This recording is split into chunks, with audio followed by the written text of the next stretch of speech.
As a physician in Oklahoma City, I catch, diagnose, and treat perimenopause and menopause all the time. And you know, the number one complaint that women come to me with that ultimately leads me down the rabbit hole to find it, I don't feel like myself. They always say, I don't feel like myself. And after they say they don't feel like myself, after a little bit more talking, you start to find out they may or may not have sort of those night sweats, or they may or may not have those hot flashes.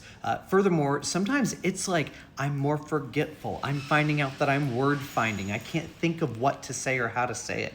I have a lot of brain fog. I can't remember what I was doing.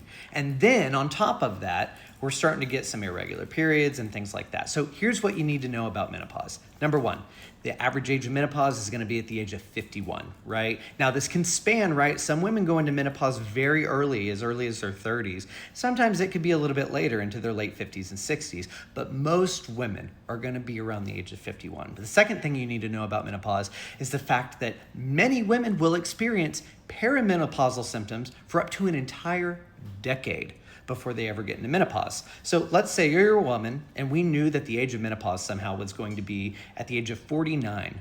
That means around 38, 39, 40, a lot of the times you might feel more anxious than normal. You might feel more kind of like down or depressed. Your energy levels might be a little bit low, or you just don't feel like yourself. Now, if this is something that's going on with you, it's really important that you can talk to a doctor and actually discuss what your options are. Because frankly, there's a lot of people out there that are afraid of throwing perfectly safe hormones at the problem and seeing if you don't just feel a little bit better. There's a couple ways that we'd go about doing that. There's lots of ways that you could do this, whether it be through pills, patches, creams, mists, things along that nature. But you need to understand that because you're a woman and because menopause is sort of like a normal part of life, it does not mean that you need to raw dog it, white knuckle it, and just suffer through the whole process.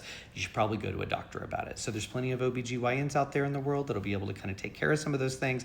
But like me, as a direct primary care family medicine physician in Oklahoma City, we treat this and take care of women all of the time, past the level of satisfaction, and we can kind of restore some life. Whereas we know a lot of women that get through this and they are just struggling, feeling like that's just what they're supposed to do, and I don't accept it.